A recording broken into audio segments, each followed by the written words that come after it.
তোর ছেলেকে আমি কবরে শুয়ে জামাই আদর করব। ওর মৃত্যু আমার হাতে লেখা আছে। এই চল।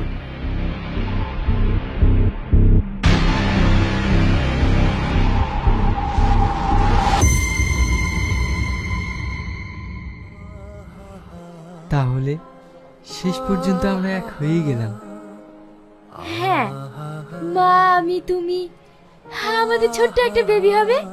সবাইকে নিয়ে আমরা অনেক সুখে থাকবো। ঠিক আছে বাবা, ঠিক আছে, তাড়াতাড়ি খেয়ে নাও, আমাকে আবার একটা কাজের খোঁজে যেতে হবে। ঘরে একা থাকতে পারবে তো? একা থাকবো কেন? তুমি সব সময় আমার মনের ভিতরে আছো। আমি মনে মনে তোমার সঙ্গেই কথা বলবো। পাগলি কোথাকার।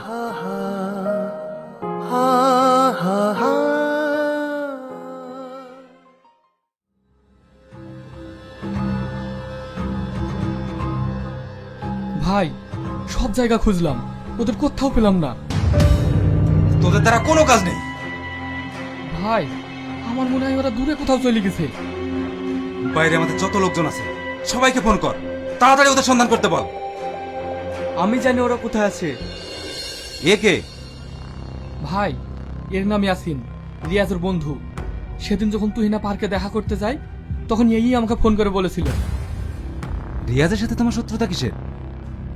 আমি মনে মনে তুহিনাকে ভালোবাসতাম, ও আমার ভালোবাসাকে ছিনিয়ে নিয়েছে। তাই আমি যখন তুহিনাকে পাইনি, ওকেও তুহিনাকে পেতে দেবো না। তুহিনার সাথে আমি তোমার বিয়ে দেব। ওরা কোথায় আছে বলো। চলেন, আমি নিয়ে যাচ্ছি।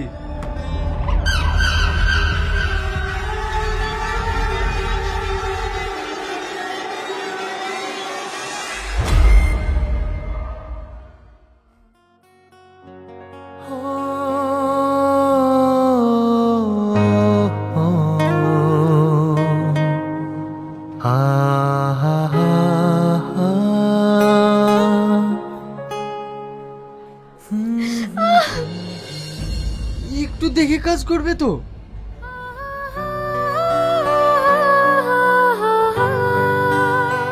আমি কখনো রান্না করেছি নাকি? রিয়াজ, রিয়াজ, কে?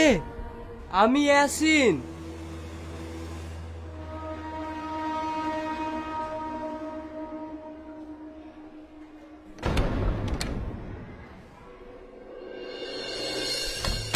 শালা, আজকে বন্ধুর কথা মনে পড়লো।